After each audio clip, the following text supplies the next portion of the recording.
pessoal, eu sou o Alexandre Rossi e esse aqui é mais um vídeo para o canal Rossi ASMR. Como estão vocês? Eu espero que esteja tudo bem, comigo tá tudo bem. Voltando para mais um vídeo e hoje para falar sobre um filme sul-coreano chamado Decisão de Partir. E antes de começar o vídeo, os lembretes de sempre: se vocês gostam de ASMR, cinema e audiovisual, inscrevam-se aqui no canal, ativem o sininho para receber as notificações, né? E comentem, curtam, compartilhem, sempre ajuda muito. E sigam a gente lá no podcast @eu quero ver o filme, aqui no YouTube, nas plataformas de áudio e no Instagram também. Inclusive, esse filme que eu vou falar hoje é o nosso último episódio mais recente lançado lá, então confiram. E sigam a Bibi no @merci_bibi no Insta, e aqui no YouTube só procurar por Merci Bibi. Então, gente, eu justamente vou falar sobre esse filme porque calhou dele ser escolhido pra gente falar lá no podcast e eu acabei vendo. Eu acho que é o quarto filme sul-coreano que eu falo aqui no canal, que a gente fala, né? Porque a Bibi falou sobre um, que foi o A Criada, que é do mesmo diretor, do Chan-wook Park, que é o diretor desse filme, Decisão de Partir. E acho que o filme talvez mais famoso dele seja o Old Boy, né? Que até ganhou uma refilmagem lá nos Estados Unidos e tal, né? Mas é um diretor muito renomado na Coreia do Sul. Então vamos lá, vou dar uns pitacos aqui, falar brevemente sobre a minha experiência vendo esse filme, o que eu acho que ele tem de destaques aqui. Mas antes disso, vamos ler a ficha técnica aqui do Google. Vou ler a sinopse e o elenco principal. Então, Decisão de Partir é um filme do ano passado, tá? De 2022. Ele atualmente está disponível para aluguel apenas na Amazon Prime Video e no YouTube, eu acho também, tá? É um filme dirigido pelo Chan-wook Park, ou Park Chan-wook, né? A sinopse é a seguinte: um detetive eficaz e meticuloso investiga um possível assassinato em uma localidade remota no meio das montanhas. No lugar, começa a desenvolver um relacionamento amoroso com a viúva da vítima, a quem considera a principal suspeita. Direção Park Chan-wook. E o elenco principal aqui tem a Tang Wei, que interpreta a protagonista, né, a Seo Hai, e o Park Hae-il, que interpreta o detetive Jang Hae-ju, né? Então, gente, basicamente esse é um filme. Ele tem dois momentos, tá, de investigação ali. Ele é um filme policial, mas também com toques de romance ali. Ele tem um andamento muito peculiar aqui, conduzido pelo Park Chan-wook, que já é um destaque. De primeiro, eu vou começar dizendo que a minha experiência inicial com o filme foi um pouco problemática da minha parte, porque é uma coisa muito minha. Eu tenho dificuldade nesses filmes de investigação. Esse é um filme investigativo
Hitchcock, que é o diretor, ele falou que uma das intenções dele com o filme era gerar um sentimento de confusão e de não é perdição a palavra, mas é aquela coisa de um personagem que está sem rumo, sem saber qual a decisão ele vai tomar. Então essa coisa de te deixar meio perdido, às vezes é um pouco proposital para te colocar assim, na pele, no personagem, assim, qual a vivência que o personagem está tendo. Então faz um pouco de sentido, mas eu fiquei assim, nossa, me sentindo muito perdido no começo do filme. Ele fala sobre um personagem que é um detetive ali, muito certinho, meticuloso, como fala a sinopse. E ele vai investigar um crime que ocorreu numa montanha, né, um alpinista ali que misteriosamente caiu lá de cima daquela montanha e suspeitam de assassinato, né, suspeitam da esposa dele, que é uma mulher que inicialmente esse detetive acha extremamente intrigante, que é a Seo-Hae, né, protagonista do filme, porque ela não demonstra nenhum sentimento, ou quase nenhum sentimento, com a morte do marido. E isso aí é um ponto de partida para o filme. Isso pode parecer, inicialmente, a conclusão seria de que, nossa, que coisa esquisita, né? Que coisa suspeita, né?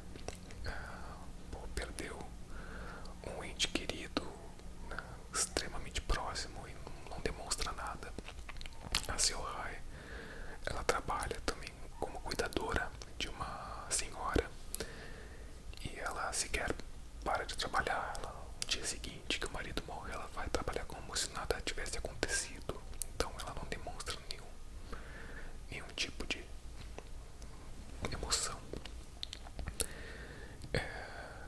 E na medida que esse cara, esse policial, o investigador vai investigando, né, com perdão da redundância, ele vai cada vez se aproximando mais dessa mulher, né, e tendo quase que um sentimento conflitante de quanto mais certeza ele tem que ela é uma suspeita, que ela pode ser culpada desse assassinato, menos ele quer acreditar nisso.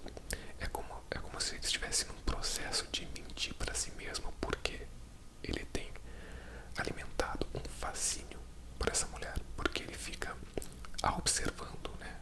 Eles falam no filme de tocaia. Ele observa ela na casa dela, observa os comportamentos dela para investigar. E nisso ele acaba se apaixonando. Até que eles começam, né, a ter uma relação cada vez mais próxima. E ela percebe que ele está tendo esse encantamento por ela e tenta, digamos assim, conduzir a situação para que eu não dei aviso de spoilers, tá? Eu vou dar aviso de spoiler agora, porque eu vou ter que entrar em detalhes do filme. Então a partir daqui eu posso falar spoilers. E se tu não viu o filme, é um filme recente, assista o filme e volta aqui pro vídeo. Ou se tu não te importa com spoilers, pode seguir, mas o aviso está dado, né? Então o Jang vai investigando, ele vai se aproximando da Seo-Hae e ela, percebendo isso, meio que se aproxima dele também e tenta lidar com a situação para que ele suspeite menos dela, ou para que esse caso seja resolvido sem que ela seja incriminada. Mas isso é uma coisa que a gente vai descobrir mais adiante, tá?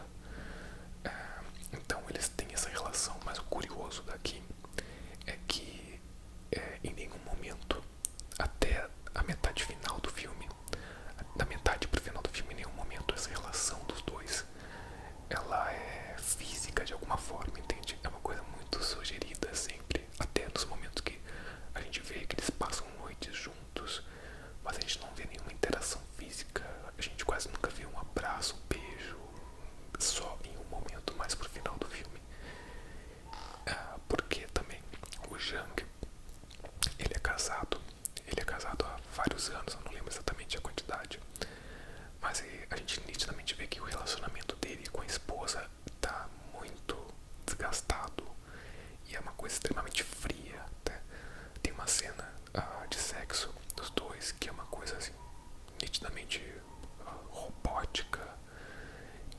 relacionamento, né, muito abalado pelo tempo, assim, e tal.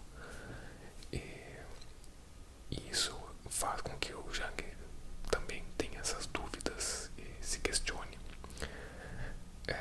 E talvez até por isso, não, nesse primeiro momento do filme, não aconteça de fato nada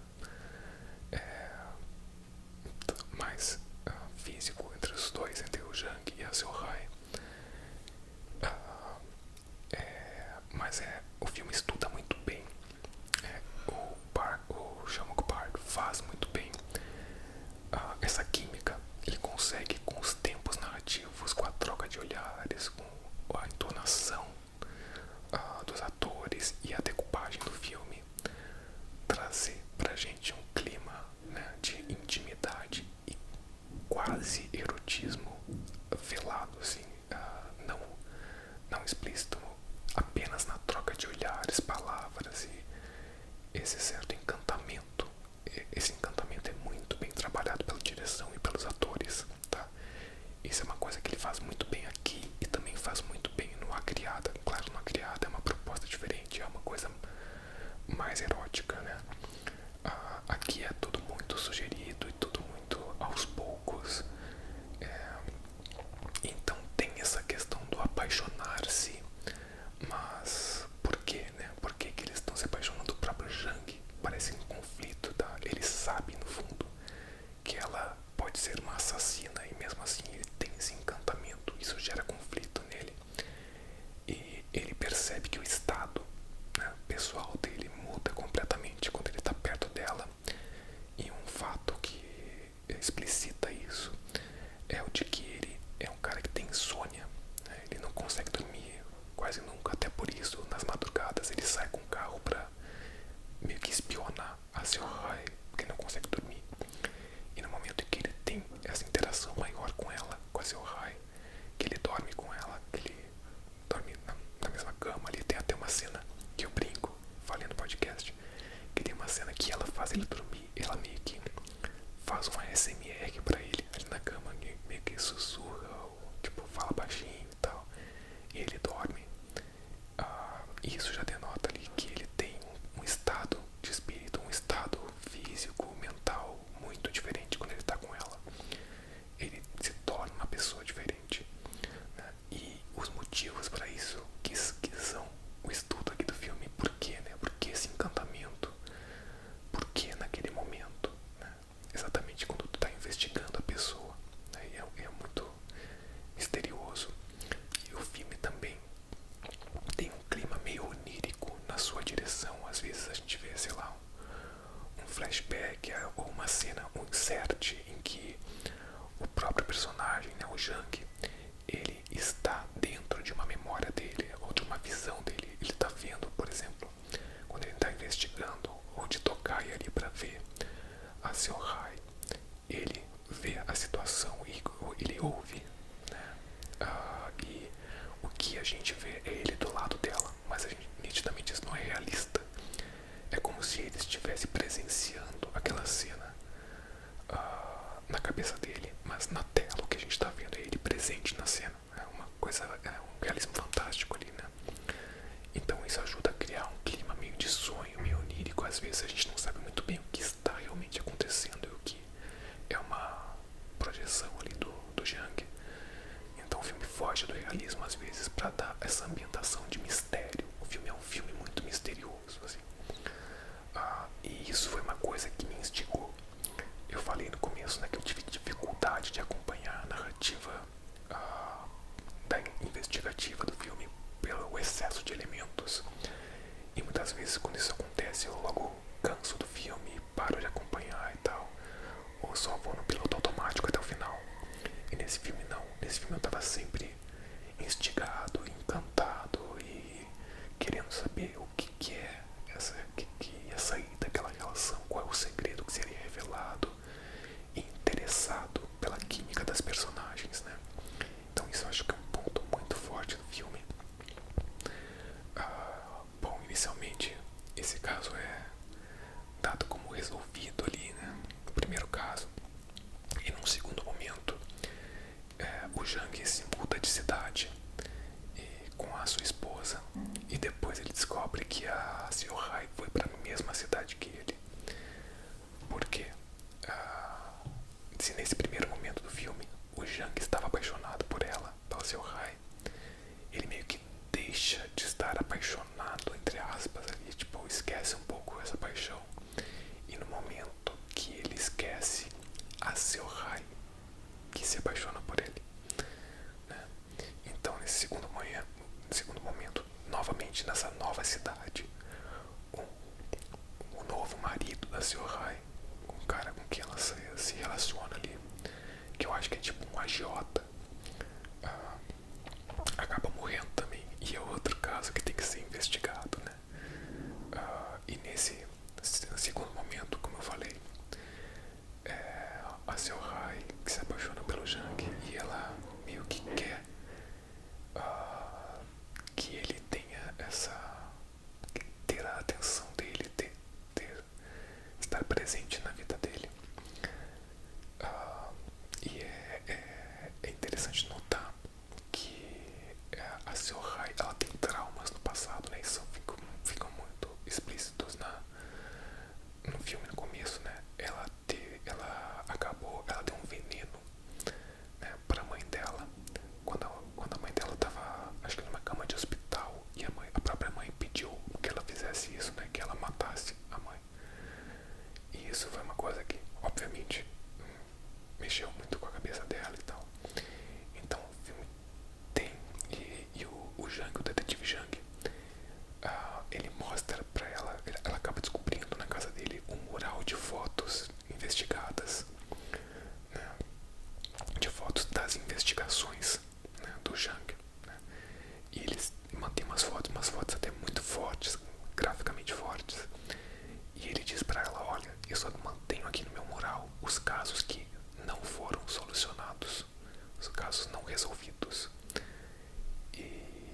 E aí a gente passa a entender, no primeiro momento não, mas no segundo momento, que talvez, né, isso é uma interpretação, que talvez a Seo-Hae queira, numa ânsia de querer, né, que o Jang se interesse por ela novamente, ela passa a querer que ela não seja um caso resolvido, digamos assim, né? Isso alegoricamente falando, né? Obviamente. Então o filme tem essas questões, né? E também essa questão do desencontro do amor, né? Pô, se num momento o Jang estava apaixonado, ele deixa de estar, e nesse momento que ele deixa de estar, ela passa a estar, né? E as coisas meio que não se encontram. E o filme também questiona isso, né? Por que a gente se encanta? Por que esse fascínio? Se tem uma razão lógica ou não? E o filme tem muitos elementos a mais que isso, né? Essa questão onírica que eu tava falando é uma referência do Vértigo, né? Do Um Corpo que Cai, o filme do Alfred Hitchcock, uma referência estabelecida e já dita pelo Park Chan-wook. Ele falou até que é uma coisa meio que não subconsciente, alguma coisa que é subconsciente dele, que é uma referência que ele já tinha, mas é uma referência não de história, mas sim de ambientação, assim, de ideia, dessa coisa daydream que se fala, né, em inglês, onírica. Cara, acho que eu já falei demais aqui, eu tô me alongando, mas o filme super vale a pena. Inicialmente, cara, eu até dei uma nota lá no podcast, vocês vão ver que eu até me arrependi um pouquinho. Acho que eu poderia ter dado uma nota maior pra esse filme. Eu dei 7,5, eu vou dar um spoiler aqui, mas eu acho que esse filme merecia uma nota maior. Quanto mais eu penso nele, mas eu acho que esse filme é bom, assim. Eu acho que super vale a ambientação e essa coisa de entender, né? A gente querer entender o filme a todo momento. Tem filmes que não te pedem isso. Claro que as partes que eu entendi, as partes que eu não entendi, aliás, da investigação,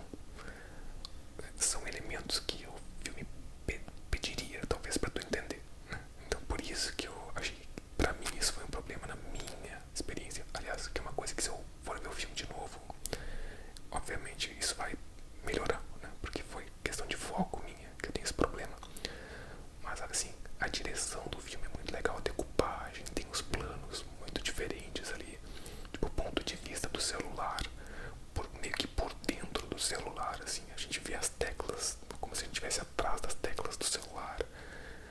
A fotografia é muito legal e a direção, assim, dos atores, as atuações muito boas e a interação, né, esse clima que o Park Chan-wook consegue criar com seus